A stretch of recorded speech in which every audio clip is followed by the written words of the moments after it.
Bonjour à tous.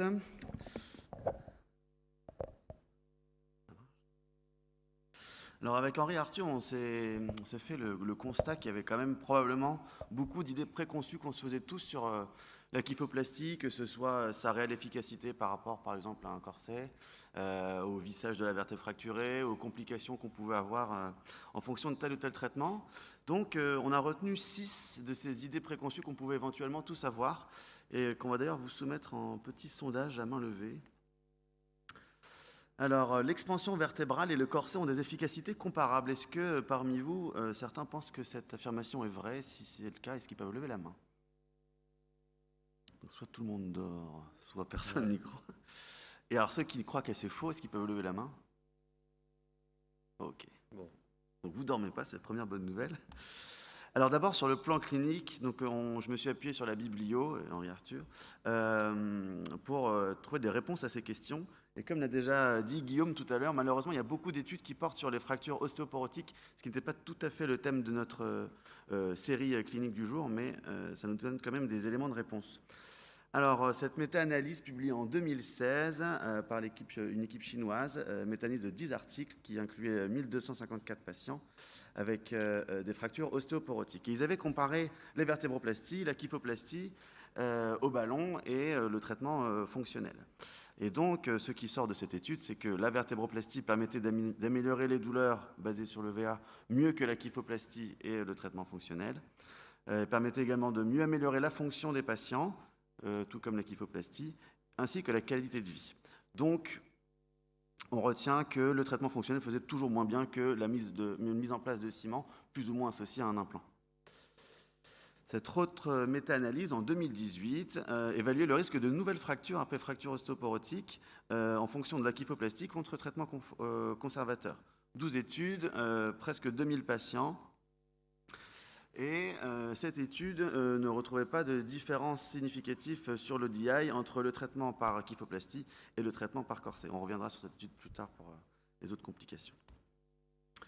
Alors, c'est un peu les biais des méta-analyses dont parlait aussi Guillaume tout à l'heure. On voit que les deux premières études semblaient mettre en évidence un effet positif pour la kyphoplastie avec un intervalle de confiance qui s'arrête en dessous de 0, alors que la dernière étude semble avoir tiré le résultat complet de la méta-analyse vers la non-significativité. Cette étude, un schéma un peu particulier, c'est une étude prospective qui inclut 69 patients avec une fracture ostéoporotique, donc 100 fractures au total. Tous les patients avaient été traités par 6 semaines de corset, puis les auteurs avaient laissé le choix aux patients à 6 semaines de soit poursuivre 6 semaines complémentaires de corset, soit réaliser une kyphoplastie. Et les résultats sont assez flagrants sur les résultats cliniques, avec l'EVA qui est nettement diminué dans le groupe kyphoplastie, ainsi que l'ODI par rapport au groupe corset. Donc c'était le plan clinique. Là, on va voir maintenant sur le plan radiographique très rapidement. Guillaume aussi en avait déjà parlé. Donc on corrige mieux avec une kyphoplastie bien sûr qu'un corset. Cette étude prospective de 23 patients, donc un effectif assez limité, comparait 12 patients avec corset et 11 en traitement fonctionnel. Et en fait, il ne retrouvait pas de différence sur la hauteur vertébrale ni la majoration de la syphose entre les deux groupes, ce qui veut dire qu'en fait, mettre un corset à un patient ou ne rien lui mettre ne changeait pas grand-chose sur l'évolution radiologique de la fracture. Et enfin, cette revue de la littérature de 21 études, pour faire rapide, sur les fractures thoracolombaires simples, concluait que le corset pouvait éventuellement diminuer la douleur des patients, mais qu'en aucun cas elle avait un effet sur la syphose et la hauteur vertébrale. Deuxième question, l'expansion vertébrale et le vissage de la vertèbre fracturée ont des efficacités comparables. Qui pense que cette phrase est vraie? Serge. Et 2-3 autres mains. Qui pense que cette phrase est fausse? Il y a plus de mains levées. Alors, il n'y a pas beaucoup d'études qui comparent les deux techniques dans la littérature. En tout cas, j'en ai pas trouvé. J'ai retrouvé 7 études bien faites de Caruso, des fractures thoracico-lombaires au recul d'1 an. Il comparait 2 groupes, donc un groupe avec percutané plus kyphoplastie, je crois que c'était au ballon, et 23 patients percutanés plus vissage de la vertèbre fracturée. Alors, si on regarde la syphose locale, il n'y avait pas de différence entre les deux groupes sur la syphose locale. Par contre, sur le groupe avec la kyphoplastie, il y avait une perte secondaire de la kyphose locale. Il n'y avait pas de différence sur la kyphose vertébrale entre les deux groupes.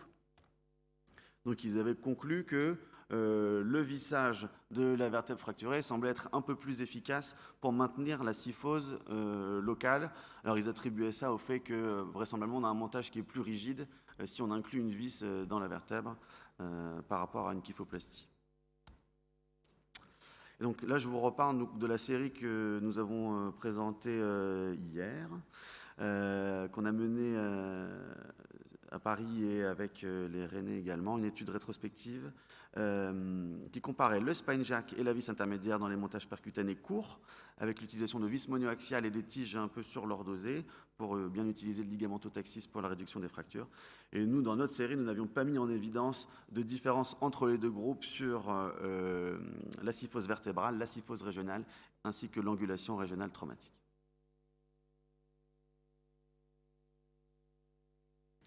Alors, Marc a abordé l'aspect, on va dire, d'efficacité dans la science. Après, il y a un deuxième point important, c'est le coût de chaque technique. Donc, le traitement par expansion vertébrale coûte-t-il plus cher que le corset? Qu'en pensez-vous? Qui est d'accord avec cette assertion? C'est timide. Je pensais qu'il y aurait plus d'automatisme en faveur d'un coût supérieur de l'expansion vertébrale. Alors, le corset, quand on le prescrit, on fait une ordonnance d'orthèse du tronc, corset thoracolombaire. Il y a un prix dans l'assurance maladie qui est identifié. Donc, il va y avoir des variations, des options, mais c'est aux alentours de 1000 €, même un peu plus. Donc, à titre personnel, je ne pense pas que nos internes soient forcément au courant, par exemple, de ce prix relativement élevé. Et ce prix, pourquoi il est élevé? Parce qu'il prend en compte, quand on lit les descriptifs dans les textes de l'assurance maladie, le déplacement du technicien qui vient dans le service ou au domicile du patient, prendre les mesures et après faire une impression 3D pour les moulages thermoformés. Et enfin, l'usinage du matériel lui-même. Le prix du matériel de réexpansion vertébrale, ça, il peut y avoir des variations entre institutions, entre centres. Là, on a demandé chez nous, là c'était au CHU, notre infirmière qui commande le matériel nous a donné ces chiffres.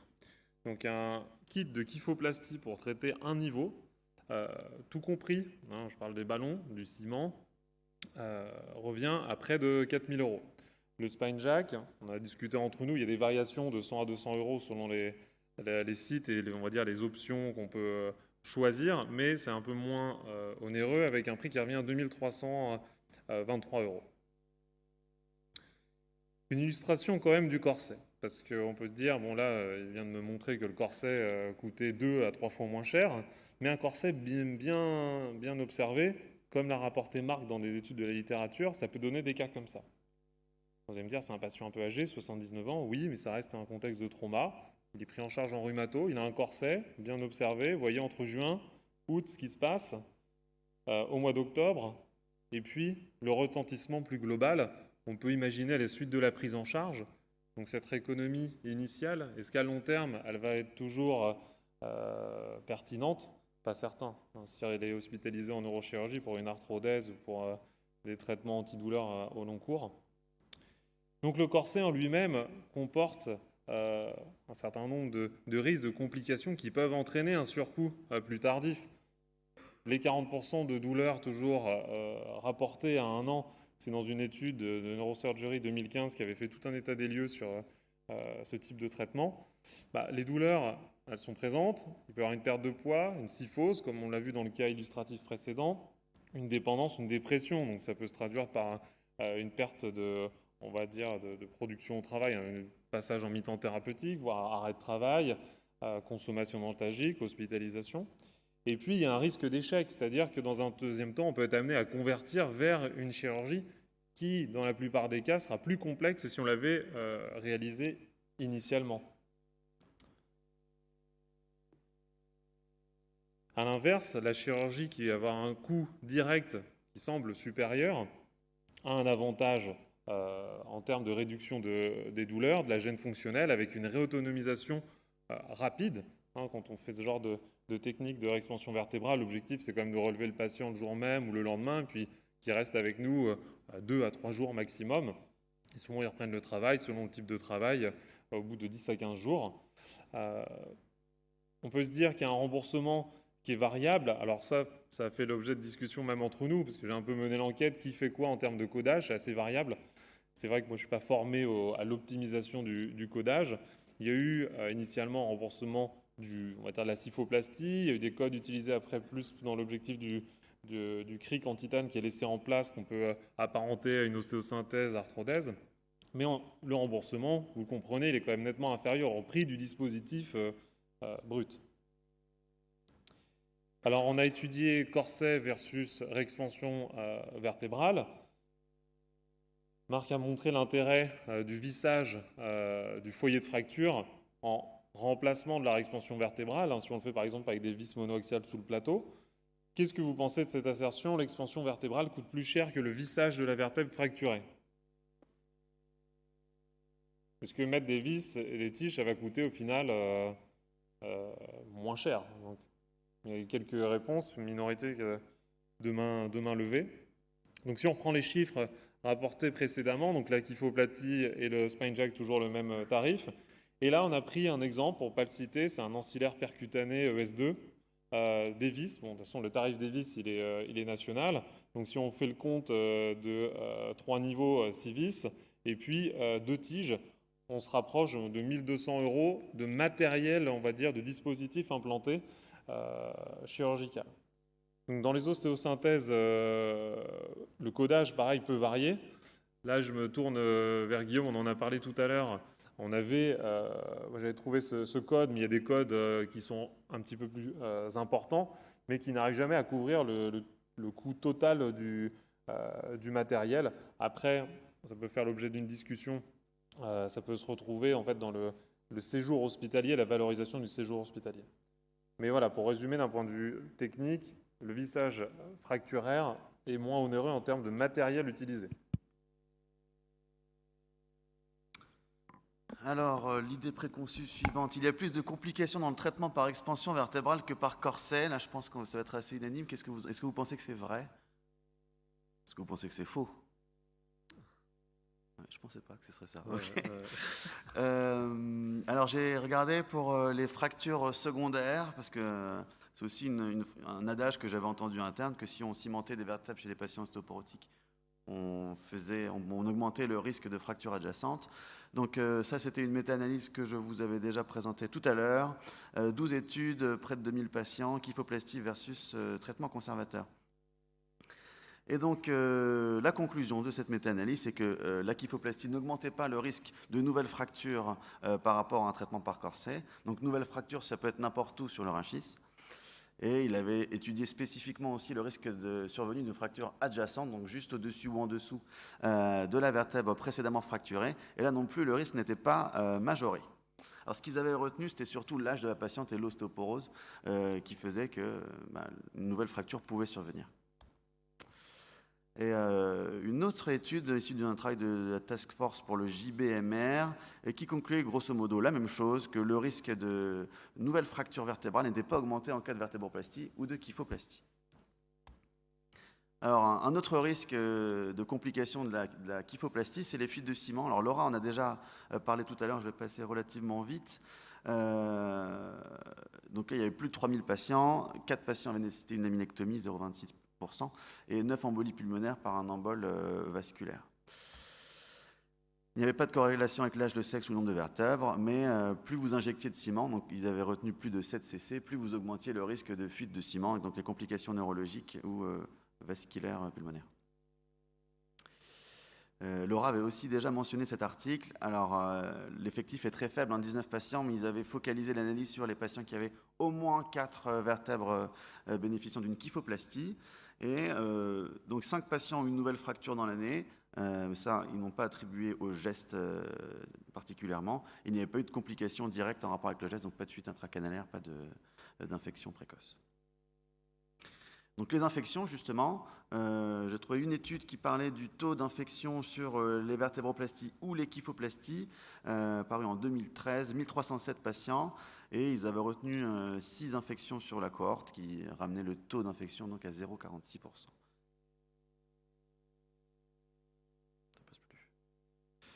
Et enfin, les complications cutanées, donc là ce sera plutôt pour le corset, j'ai essayé de trouver des complications pour les deux. Série assez modeste, 48 patients avec des fractures thoraciques ou lombaires de type A, post-traumatiques pour le coup. Alors, les traitements orthopédiques étaient assez variés. Il y avait les corsets thermoformés, des corsets plâtrés puis thermoformés à 6 semaines, et un alitement pendant 3 mois. Je ne suis pas sûr que beaucoup d'entre vous proposent encore ce traitement. Et ce qu'ils avaient retenu comme complications cutanées était que 3 patients avec corset thermoformé avaient présenté des problèmes cutanés sans avoir plus de précision dans l'article, et 2 patients avec un corset plâtré se plaignent d'avoir trop transpiré. Voilà. Alors, une dernière phrase qu'on a souvent entendue en staff, à droite à gauche. Donc, l'utilisation du ciment est contre-indiquée chez le sujet jeune. En tout cas, n'est pas une bonne idée. Alors, qui est d'accord avec ça? Est-ce que le fait de prendre en charge un patient, je veux dire de 17-18 ans, vous allez réfléchir différemment? Ça aurait pu être un... Oui, quand même, ça rentre en compte dans votre algorithme de pensée, prise en charge des fractures? Et quelques mains qui se lèvent. Quelques mains qui se lèvent, okay. Discrètement. Très bien. Alors, j'ai regardé dans différents logiciels de recherche, c'est de mixer un peu toutes les données. Quand on cherche vertébroplastie et enfants ou jeunes adultes, il n'y a pas de publication concernant la traumatologie. Quand on tombe sur quelques case reports ou séries de cas tout à fait modestes de cimentoplastie chez l'enfant, on va tomber dans une rubrique tout autre, ça va être de l'oncologie, où le geste réalisé a un but non pas de stabilisation au premier plan, mais souvent à visée antalgique. Donc il y a le cas des hémangiomes en particulier, mais sinon c'est de l'oncologie palliative. Donc chez le jeune adulte, ce que j'ai pu retrouver, c'est qu'il y a eu des études, on va dire, biologiques, que le fait d'injecter un ciment dans un os en croissance, dans la plaque sous-chondrale, à proximité des plateaux, peut induire une dégénérescence du plateau lui-même, des disques, par, on va dire, endommagement de la microvascularisation chez ces patients en croissance. Il y a un intérêt qui est rapporté dans les discussions de ces quelques papiers sur les nouvelles technologies de ciment. On va en parler par la suite dans les perspectives, mais ces ciments bioactifs qui seraient mieux tolérés, en particulier chez ces patients avec un os en pleine croissance. Et il faut être encore plus vigilant parce que la tolérance à la fuite discale, on sait que la fuite intradiscale peut entraîner justement une fracture du niveau sous-jacent, une dégénérescence discale, elle est encore moins bien tolérée chez l'enfant. Donc là, je me suis promené à droite à gauche, je suis allé chercher des praticiens qui potentiellement avaient cette expérience quand même de réaliser des vertébroplasties chez l'enfant. Je remercie les collègues marseillais qui m'ont permis d'illustrer ces diapositives. Alors là, vous voyez, il a 21 ans, ce n'est pas un enfant, mais c'est un très jeune adulte. Il y a quand même eu dans le raisonnement le fait d'éviter de mettre du ciment dans cette fracture par compression. Donc bon, là, il y a une ostéosynthèse arthrodèse associée. Mais au lieu de mettre du ciment, ils ont essayé de mettre de l'os dans le stent. Bon, malheureusement, ça n'a pas bien fonctionné. La réexpansion par cric sans ciment. Intellectuellement, on peut comprendre de vouloir laisser le moins de corps étrangers inertes. Donc le cric seul a été testé. Encore une fois, dans le suivi, il y a eu une perte de correction. Donc vraisemblablement, le cric standalone, en tout cas cette version-là, ne permettait pas d'être aussi efficace comme on l'a pu le dire tout à l'heure sur le long terme. Donc au final, leur attitude, dans certains cas où ils conservent ces indications vertébroplastie, ils ont réalisé des réexpansions par cric avec une injection minimale de ciment qui n'a pas l'objectif de combler tout le trait de fracture ou d'englober le cric, mais juste de se mettre entre les deux skis du cric pour éviter qu'il se tasse de nouveau dans le plan sagittal. Voilà, bloquer le système d'expansion et diminuer le risque de correction. Voilà, je vous remercie.